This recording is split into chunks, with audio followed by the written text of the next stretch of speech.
하나님 말씀 이사야 40장 12절부터 31절까지 말씀 보겠습니다. 누가 손바닥으로 바닷물을 헤아렸으며 뼘으로 하늘을 쟀으며 땅의 티끌을 되에 담아 보았으며 접시 저울로 산들을 막대 저울로 언덕들을 달아 보았으랴. 누가 여호와의 영을 지도하였으며 그의 모사가 되어 그를 가르쳤으랴. 그가 누구와 더불어 의논하셨으며 누가 그를 교훈하였으며 그에게 정의의 길로 가르쳤으며 지식을 가르쳤으며 통달의 도를 보여 주었느냐. 보라, 그에게는 열방이 통의 한 방울 물과 같고 저울의 작은 티끌 같으며 섬들은 떠오르는 먼지 같으리니 레바논은 땔감에도 부족하겠고 그 짐승들은 번제에도 부족할 것이라.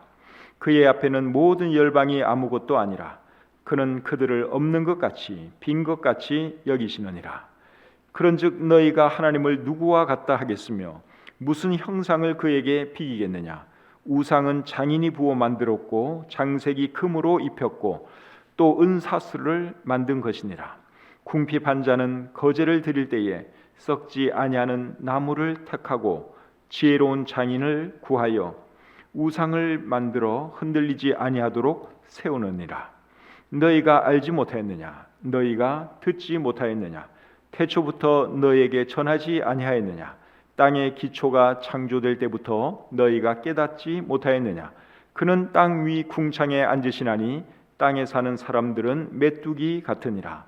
그가 하늘을 차일같이 펴셨으며 거주할 천막같이 치셨고 귀인들을 패하시며 세상의 사사들을 헛되게 하시나니 그들은 겨우 심기고 겨우 뿌려졌으며 그 줄기가 겨우 땅에 뿌리를 박자 곧 하나님이 입김을 부시니 그들은 말라 회오리 바람에 불려가는 초계 같도다. 거룩하신 이가 이르시되 그런즉 너희가 나를 누구에게 비교하여 나를 그와 동등되게 하겠느냐 하시니라. 너희는 눈을 높이 들어 누가 이 모든 것을 창조하였나 보라. 주께서는 수효대로 만상을 이끌어내시고 그들의 모든 이름을 부르시나니 그의 권세가 크고 그의 능력이 강함으로 하나도 빠짐이 없느니라. 야곱아, 어찌하여 네가 말하며 이스라엘아, 네가 이르기를 내 길은 여호와께 숨겨졌으며 내 송사는 내 하나님에게서 벗어난다 하느냐. 너는 알지 못하였느냐? 듣지 못하였느냐? 영원한 신 하나님 여호와 땅 끝까지 창조하신 이는 피곤하지 않으시며 곤비하지 않으시며 명철이 한이 없으시며 피곤한 자에게는 능력을 주시며 무능한 자에게는 힘을 더하시나니 소년이라도 피곤하며 곤비하며 장정이라도 넘어지며 쓰러지되 오직 여호와를 앙망하는 자는 새 힘을 얻으리니 독수리가 날개치며 올라감 같을 것이요 다른 박질하여도 곤비하지 아니하겠고 걸어가도 피곤하지 아니하리로다. 아멘. 오늘은 이사야 40장 12절부터 31절까지 말씀을 본문으로 해서 여호와를 앙망하는 자는 새 힘을 얻으리니 이런 제목으로 말씀 전하기를 원합니다. 오늘 읽은 이 본문에서 제일 유명한 말씀은 31절이죠. 오직 여호와를 앙망하는 자는 새 힘을 얻으리니 독수리가 날개치며 올라감 같을 것이요 다른 박질하여도 곤비하지 아니하겠고 걸어가도 피곤하지 아니하리로다. 많이 들어보신 말씀이죠. 오늘 본문에서 제일 유명한 말씀이고 본문뿐 아니라 이사야 전체에서도 상당히 중요한 말씀에 해당되는 말씀이 31절 말씀입니다. 이 말씀은 유다 사람들에게 하신 말씀인데 왜 이 말씀을 하셨을까요? 유다 사람들이 바벨론으로 포로로 끌려가면 그 삶이 얼마나 고단하겠습니까? 그때 유다 사람들이 이 말씀을 읽고 힘내라고 하나님께서 미리 이 말씀을 해 주신 것입니다. 이 말씀은 오늘날 우리가 읽어도 힘이 되죠. 살다 보면 힘들고 지칠 때가 있습니다. 소망이 사라져가는 것처럼 느껴질 때가 있습니다. 그럴 때 우리가 바라보아야 할 분은 하나님이십니다. 하나님 바라보면 하나님께서 새 힘을 주시고 피곤치 않도록 해 주십니다. 이런 하나님이 우리에게 계신 것 생각하면 여러분 얼마나 감사합니까? 그래서 힘들고 어려울 때 이사야 40장 31절 말씀, 이 말씀 깊이 묵상하면서 새 힘을 얻는 저와 여러분들이 될 수 있기를 바랍니다. 31절 말씀 우리 다시 한번 같이 읽어보겠습니다. 이사야 40장 31절 시작. 오직 여호와를 앙망하는 자는 새 힘을 얻으리니 독수리가 날개치며 올라감 같을 것이요 다른 박질하여도 곤비하지 아니하겠고 걸어가도 피곤하지 아니하리로다. 힘들고 지칠 때 여러분 꼭 이 말씀 묵상하셔서 힘 얻으시기를 바랍니다. 이제 본문 전체의 내용을 살펴보도록 하겠습니다. 오늘 이 본문은 하나님이 얼마나 크신 분인가, 얼마나 위대한 분인가, 그것을 말씀하고 있습니다. 12절 말씀 보겠습니다. 누가 손바닥으로 바닷물을 헤아렸으며 뼘으로 하늘을 쟀으며 땅의 티끌을 되에 담아 보았으며 접시 저울로 산들을 막대 저울로 언덕들을 달아 보았으랴. 이렇게 본 사람은 아무도 없죠. 사람은 그렇게 할 수가 없습니다. 그런데 하나님은 당연히 그렇게 하실 수 있는 분이시죠. 우리 하나님에게는 뭐 이 바닷물이라고 해서 그게 얼마나 되겠습니까? 산들도 별거 아니고 이 땅의 모든 흙들도 하나님한테는 아무것도 아니죠. 그런데 사람은 절대로 이렇게 할 수가 없습니다. 13절 14절 보겠습니다. 누가 여호와의 영을 지도하였으며 그의 모사가 되어 그를 가르쳤으랴.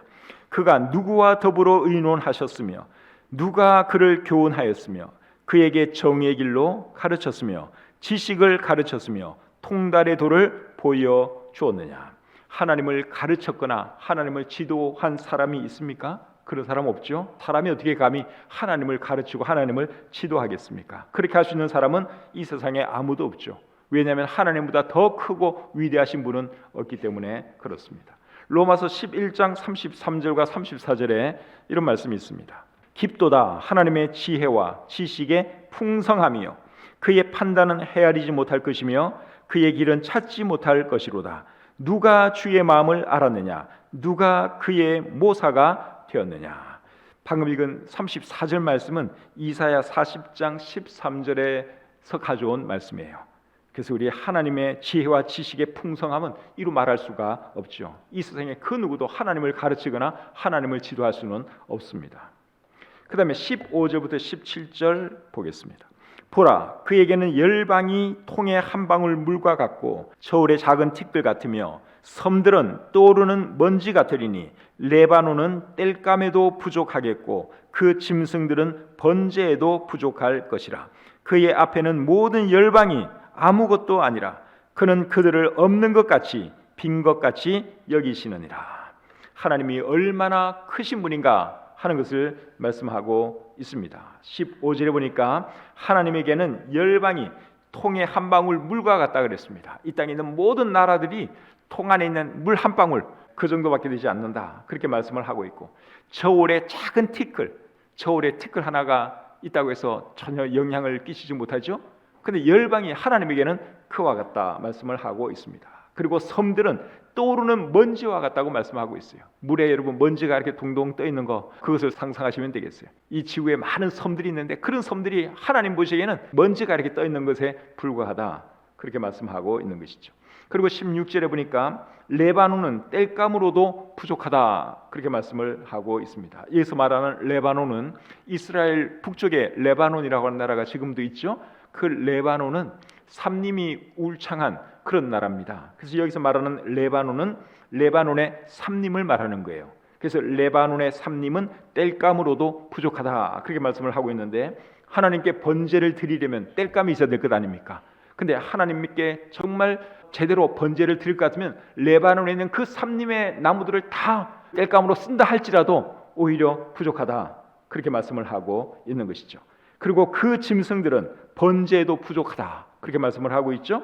레바논의 삼림에 여러분 또 짐승들은 얼마나 많겠습니까? 그 모든 짐승들을 하나님께 번제로 드린다 할지라도 오히려 그 짐승이 부족하다, 그 말이에요. 그만큼 하나님이 크고 위대하신 분이다, 그 말인 것이죠. 17절에 보니까 열방이 하나님의 앞에서는 아무것도 아니며 없는 것과 같다 하는 말씀을 하고 있습니다. 하나님이 그만큼 크신 분이다, 그 말이죠. 18절부터 20절 계속 보겠습니다. 18절부터 20절. 그런즉 너희가 하나님을 누구와 같다 하겠으며 무슨 형상을 그에게 비기겠느냐? 우상은 장인이 부어 만들었고 장색이 금으로 입혔고 또 은사슬을 만든 것이니라. 궁핍한 자는 거제를 드릴 때에 썩지 아니하는 나무를 택하고 지혜로운 장인을 구하여 우상을 만들어 흔들리지 아니하도록 세우느니라. 하나님은 너무나도 크신 분이기 때문에 어떤 형상으로 나타낼 수 있는 분이 아니죠. 그런데 사람들이 하나님의 형상을 만든다고 만들었는데 그것이 뭡니까? 우상이에요.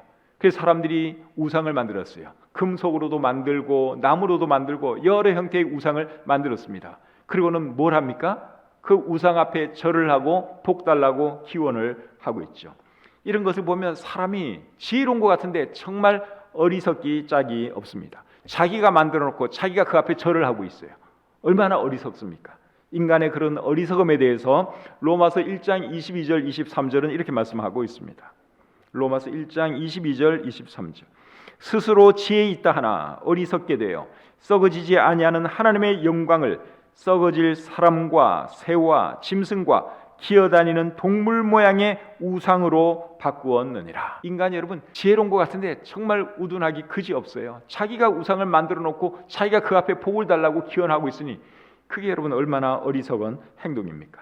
사람들이 그렇게 할 것을 아시고 하나님께서 십계명의 제2계명으로 어떤 말씀을 하셨죠? 우상을 만들지 말고 그것들에게 절하지 말라 하는 계명을 주셨습니다. 십계명의 제1계명은 뭡니까? 나 외에 다른 신들을 내게 두지 말라 하는 것이죠. 그래서 첫 번째 계명은 나 외에 다른 신들을 내게 두지 말라 하는 것이고, 두 번째 계명은 우상을 만들지 말고 우상 앞에 절하지 말라 하는 것입니다. 그래서 하나님이 제일 미워하는 죄가 우상 숭배하는 죄예요. 왜 하나님이 우상 숭배를 미워하는 줄 아십니까? 우상 숭배하는 것은 하나님을 모독하는 행위이기 때문에 그렇습니다. 하나님이 천지와 우주 만물을 창조하신 하나님이 분명히 계신데 어떤 물체 하나 떡 만들어 놓고 여기다가 계속 복을 빌고 앉아 있어요. 이게 하나님이다 생각하고 하나님이 복 주세요. 하나님께 이게 이제 우상 앞에서 계속 그러는 거예요. 하나님이 그거 아니야 말을 해도 시끄러워요. 가만히 있어요. 그래서 계속 여기 저랑 거랑 똑같아요. 그 하나님을 얼마나 무시하고 얼마나 모독하는 행위입니까? 그렇죠? 제가 예를 들어서 여러분 집에 방문을 했는데 여러분들이 저를 너무너무 사랑해서 평상시에도 이게 이제 강효인 목사다 그래놓고 목사님 사랑해요 뭐 이렇게 맨날 이러고 있어요. 근데 제가 여러분 집에 직접 갔어요. 그러면 어떻게 되겠어요? 목사님 오셨어 하면서 저를 환영하고 맞아줘야 되는 게 맞는 거죠. 근데 저리 비켜요. 계속 이 우상 앞에 절하는 거예요. 목사님 사랑해요. 목사님 너무너무 존경해요. 똑같은 거예요. 그게 우상 숭배예요. 그러니까 얼마나 이게 어리석고 하나님을 얼마나 무시하는 행위입니까? 이해가 되십니까? 그래서 하나님이 우상 숭배하는 그 사람들을 미워하시는 거예요. 얼마나 어리석은 행위예요. 하나님을 무시하고 모독해도 보통 무시하는 것이 아니죠. 21절 22절 계속 보겠습니다. 너희가 알지 못하였느냐? 너희가 듣지 못하였느냐? 태초부터 너희에게 전하지 아니하였느냐? 땅의 기초가 창조될 때부터 너희가 깨닫지 못하였느냐? 그는 땅 위에 궁창에 앉으시나니 땅에 사는 사람들은 메뚜기 같으니라. 그가 하늘을 차일같이 펴셨으며 거주할 천막같이 치셨고. 21절 상반절에 보니까 너희가 알지 못하였느냐? 너희가 듣지 못하였느냐? 하는 말씀을 하고 있는데 무엇을 알지 못하고 무엇을 듣지 못했냐고 묻는 것입니까? 하나님께서 우주 만물을 창조하신 것을 너희가 듣지 못했고 알지 못하였느냐? 그 말씀이죠. 21절 중간에 보시면 태초부터 너희에게 전하지 아니하였느냐? 땅의 기초가 창조될 때부터 너희가 깨닫지 못하였느냐? 땅의 기초가 창조될 때는 사람들이 있지도 않았는데 사람이 천지 창조에 대해서 무엇을 어떻게 깨달을 수가 있겠습니까? 조금 이해가 안 되죠? 21절 하반절 말씀을 표준 세번역 성경으로 제가 읽어드리겠습니다. 태초부터 너희가 전해 들은 것이 아니냐? 너희는 땅의 기초가 어떻게 세워졌는지 알지 못하였느냐? 여러분 땅의 기초가 세워질 때는 우리 사람들이 없었는데 자꾸만 왜 그것을 알지 못했느냐 이렇게 말을 하는 걸까요? 천지 창조에 대해 태초부터 누구로부터 우리가 전해 들었는가 하면 하나님으로부터 전해 들었습니다. 하나님께서 계시로 모든 것을 보여주셨죠. 그래서 하나님께서 이제 이렇게 말씀을 하는 것입니다. 너희가 태초부터 듣지 못했느냐? 하나님께서 계시를 통해서 보여주셨는데 너희가 보지 못했느냐? 듣지 못했느냐? 그 말씀을 하고 있는 것이죠. 하나님은 두 가지 방법으로 계시해 주셨는데 자연과 말씀을 통해서 모든 것을 계시해 주셨습니다. 사람들에게 가르쳐 주셨습니다. 천지와 우주 만물을 하나님께서 창조하신 것, 그 두 가지 방법을 통해서 가르쳐 주셨어요. 첫째는 자연을 통해서, 두 번째는 말씀을 통해서 하나님이 가르쳐 주셨습니다. 자연을 통해서 계시해 주신 것은 시편 19편 1절부터 4절에 잘 기록이 되어 있습니다. 시편 19편 1절부터 4절 말씀 제가 읽어드리겠습니다. 하늘이 하나님의 영광을 선포하고 궁창이 그의 손으로 하신 일을 나타내는도다. 날은 날에게 말하고 밤은 밤에게 지식을 전하니 언어도 없고 말씀도 없으며 들리는 소리도 없으나 그의 소리가 온 땅에 통하고 그의 말씀이 세상 끝까지 이르도다. 하나님께서 창조하신 이 세상이 하나님의 영광을 드러낸다. 하나님이 계시는 것을 보여주고 있다. 그 말씀을 지금 여기서 하고 있죠. 이 우주 만물만 보아도 하나님이 계신 것을 사람은 알아야 합니다.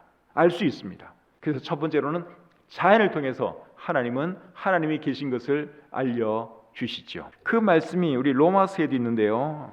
로마서 1장 20절 말씀을 제가 한번 읽어드리겠습니다. 창세로부터 그의 보이지 아니하는 것들 곧 그의 영원하신 능력과 신성이 그가 만드신 만물에 분명히 보여 알려졌나니 그러므로 그들이 핑계하지 못할지니라. 그래서 자연을 봐도 하나님이 계신 것을 사람이 알 수 있기 때문에 사람들이 나는 하나님이 계신 거 몰랐네요, 그렇게 핑계할 수 없다고 여기에 말씀하고 있습니다. 그 다음에 이 성경을 통해서 우리가 하나님이 계신 것을 분명히 알 수 있죠.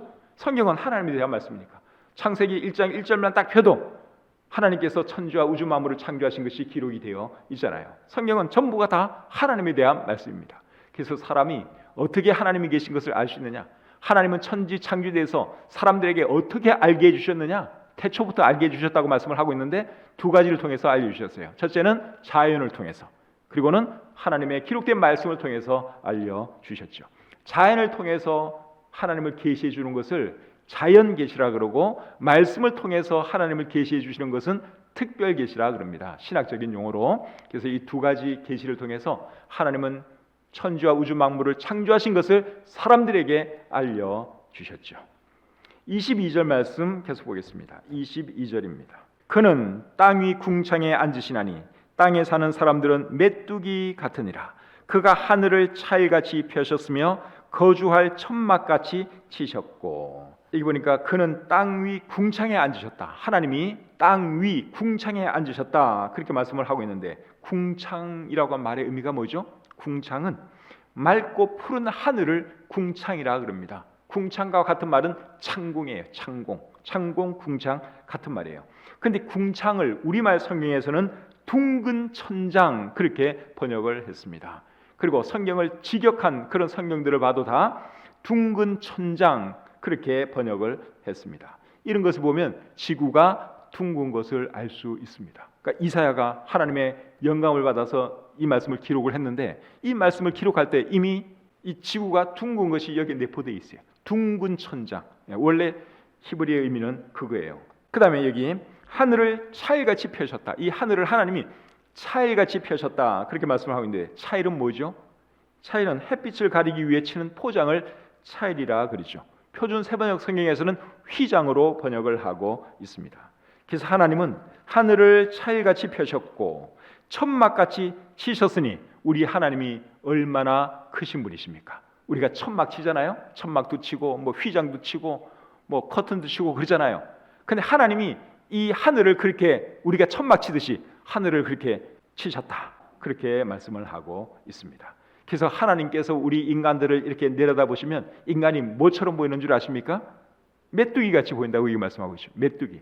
근데 메뚜기도 여러분, 이게 표현을 잘해준 거예요. 열방들이 아까 지금 뭐처럼 보인다 그랬습니까? 물 한 방울처럼 보인다 그랬어요. 열방들이 물 한 방울, 섬들이 물 위에 떠 있는 먼지처럼 보인다 그랬어요. 그러면 사람은 뭐 두말할 보이지도 않죠. 그래서 하나님이 그래도 조금 말을 잘해줘가지고 하나님 눈에는 인간들이 메뚜기처럼 보인다, 그렇게 말을 하고 있죠. 23절 24절 계속 보겠습니다. 23절 24절.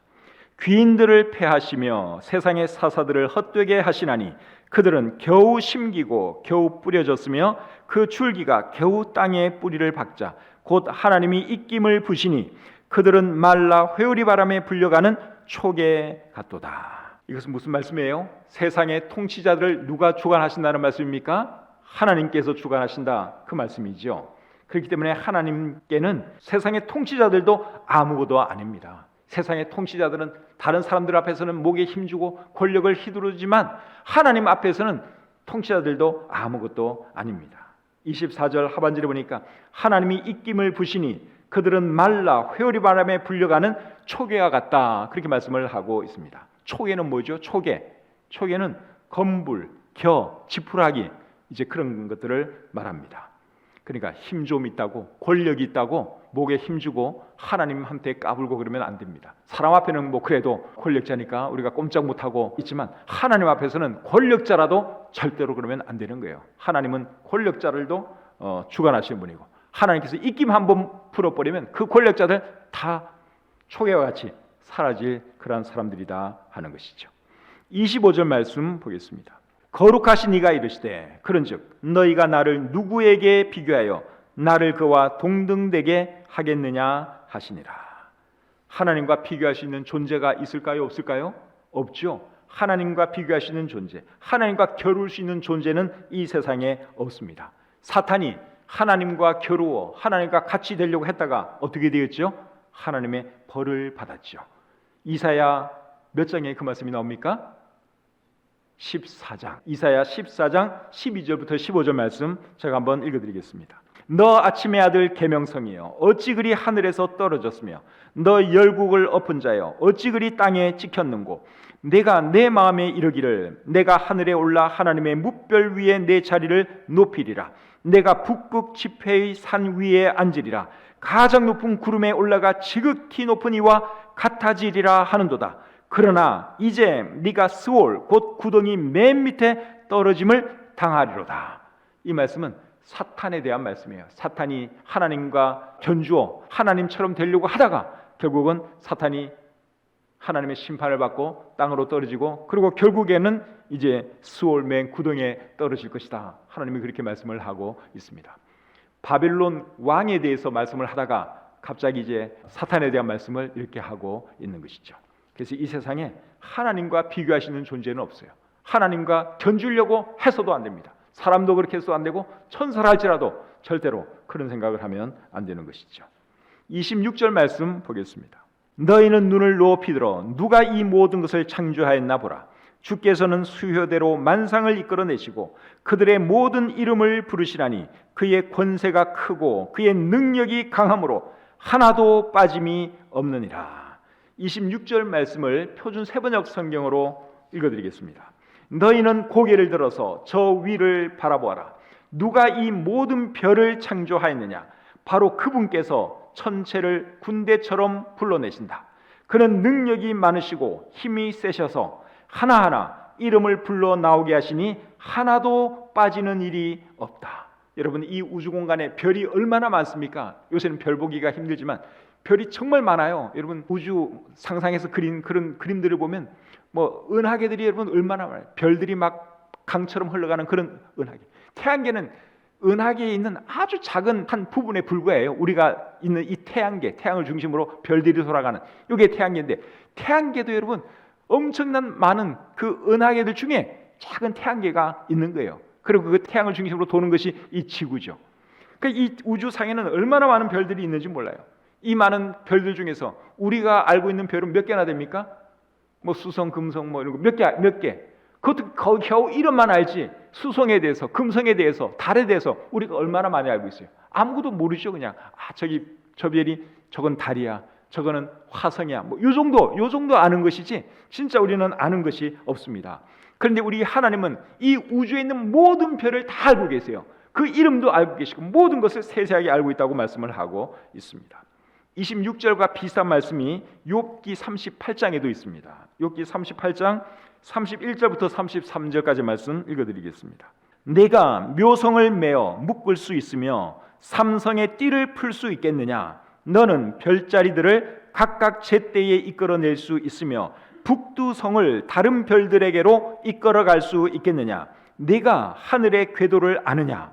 하늘로 하여금 그 법칙을 땅에 베풀게 하겠느냐? 여기 보니까 묘성, 삼성, 북두성 이런 이제 별들에 대한 단어들이 나오는데 표준 세번역 성경은 조금 더 쉬운 단어를 쓰고 있습니다. 묘성은 북두칠성으로 번역을 하고 있고요. 삼성은 오리온, 별자리 중에 오리온자라고 하는 것이 있죠. 삼성은 오리온으로 표준 세번역은 번역을 하고 있습니다. 그리고 32절에 북두성은 큰 곰자리라고 하는 별자리도 있죠. 이제 그런 것들을 네가 알 수 있느냐? 지금 하나님께서 유업에게 그렇게 물으시는 거예요. 그래서 우리는 뭐 별에 대해서 뭐 아는 게 별로 없잖아요. 근데 하나님은 이 우주에 있는 모든 별, 엄청나게 많은 그 모든 별에 대해서 세상에 다 알고 있는 분이다 하는 것이죠.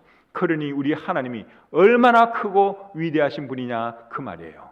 그래서 오늘 이 본문은 하나님은 정말 크신 분이다, 하나님은 정말 위대하신 분이다, 그것을 오늘 이 본문이 계속 강조해서 말씀을 하고 있습니다. 27절 말씀 보겠습니다. 27절. 야곱아 어찌하여 내게 말하며 이스라엘아 네가 이르기를 내 길은 여호와께 숨겨졌으며 내 송사는 내 하나님에게서 벗어난다 하느냐. 모든 별을 다 아시는 크고 위대하신 하나님에 대해서 유다 사람들이 뭐라고 말을 하고 있어요? 내 길은 여호와께 숨겨졌으며 내 송사는 내 하나님에게서 벗어난다, 그런 말을 했습니다. 이게 무슨 말인가 하면 하나님은 내 고통을 모르십니다. 내 고통, 내 사정을 모르십니다, 그 말이에요. 유다 사람들이 하나님에 대해서 지금 이런 말을 한다 그거예요. 27절 말씀을 표준 세번역 성경으로 읽어드리겠습니다. 야곱아 네가 어찌하여 불평하며 이스라엘아 네가 어찌하여 불만을 토로하느냐. 어찌하여 주께서는 나의 사정을 모르시고 하나님께서는 나의 정당한 권리를 지켜주시지 않는다 하느냐. 유다 사람들이 바벨론으로 포로로 끌려가면 이런 말을 할 것을 아시고 하나님께서 미리 이 말씀을 성경에 기록해 놓은 것입니다. 근데 우리도 힘들면 이런 식으로 불평할 때가 있죠. 하나님은 나의 상황을 모르시는 것 같고 알아도 관심 없는 것처럼 느껴질 때가 있잖아요. 힘들 때 그렇게 느껴질 때가 있습니다. 그런데 그렇지 않습니다. 하나님은 나의 모든 사정을 알고 계시고 말없이 지켜보고 계시다가 때가 되면 하나님께서 도와주십니다. 그러니까 쉽게 불평하고 하나님을 원망하면 안 된다 그거예요. 포로로 유다 사람들이 끌려가게 되면 얼마나 하나님을 원망하겠습니까? 하나님은 우리의 사정을 몰라, 하나님은 우리의 고통을 몰라, 그렇게 말할 것을 아시고 하나님이 이사야 선지자를 통해서 그의 글에 이런 말씀을 해 놓으신 것이죠. 그래서 여러분, 하나님께서 우리의 사정을 모르시는 게 아니에요. 우리의 형편 너무너무 잘 알고 계세요. 우리의 고통 너무너무 잘 알고 계세요. 근데 잠시 하나님의 뜻이 있어서 침묵하시는 것일 뿐입니다. 그러나 때가 되면 하나님께서 역사하시고 개입하시고 도와주실 것입니다. 그때까지 인내할 줄 알아야 하는 것이죠. 마지막으로 28절부터 31절 보겠습니다. 너는 알지 못하였느냐? 듣지 못하였느냐? 영원하신 하나님 여호와 땅 끝까지 창조하신 이는 피곤하지 않으시며 곤비하지 않으시며 명철이 한이 없으시며 피곤한 자에게는 능력을 주시며 무능한 자에게는 힘을 더하시나니 소년이라도 피곤하며 곤비하며 장정이라도 넘어지며 쓰러지되 오직 여호와를 앙망하는 자는 새 힘을 얻으리니 독수리가 날개치며 올라감 같을 것이요 다른 박질하여도 곤비하지 아니하겠고 걸어가도 피곤하지 아니하리로다. 사람은 힘든 상황을 만나면 피곤해지고 지치지만 하나님은 피곤함을 느끼지도 않고 지치지도 않으십니다. 그러실 뿐만 아니라 피곤한 자에게 새 힘을 주신다고 말씀을 하고 있습니다. 29절 말씀을 여러분 우리 다시 한번 같이 읽어보겠습니다. 29절 자, 같이 한번 읽겠습니다. 시작. 피곤한 자에게는 능력을 주시며 무능한 자에게는 힘을 더하시나니. 누가 그러신다는 겁니까? 하나님이 그렇게 하신다는 거예요. 피곤한 자에게는 능력을 주시며 무능한 자에게는 힘을 더하시나니. 이런 성경 구절에는 밑줄을 쳐놓으면 좋을 것 같습니다. 너무너무 좋은 말씀이잖아요. 그래서 우리 살다 보면 지칠 때가 있어요. 피곤할 때가 있어요. 너무너무 힘들 때가 있죠. 그럴 때 하나님께서 우리에게 새 힘을 주시고 그리고 우리를 일으켜 세워주시는 분이다 하는 것입니다. 그렇기 때문에 힘들 때 우리가 누구를 바라보아야 하는 것입니까? 하나님을 바라보아야 하는 것이죠. 30절 31절 다시 한번 읽어드리겠습니다. 자, 우리 같이 한번 읽죠. 30절 31절 시작. 소년이라도 피곤하며 곤비하며 장정이라도 넘어지며 쓰러지되 오직 여호와를 앙망하는 자는 새 힘을 얻으리니 독수리가 날개치며 올라감 같을 것이요 다른 박질하여도 곤비하지 아니하겠고 걸어가도 피곤하지 아니하리로다. 아멘. 힘들고 지칠 때 여러분 하나님 바라보시기를 바랍니다. 새 힘이 필요하신 분이 계십니까? 하나님 바라보세요. 지쳐가는 분 계십니까? 하나님을 바라보시기를 바랍니다. 앙망한다는 말은 우러러 바라보는 것이 앙망하는 거죠. 하나님을 우러러 보시고 하나님을 기다리시고 하나님을 바라보시는 여러분들이 다 되셔서 힘들고 어려울 때라도 능히 이기는 여러분들이 다 되시기를 우리 주님의 이름으로 축복합니다.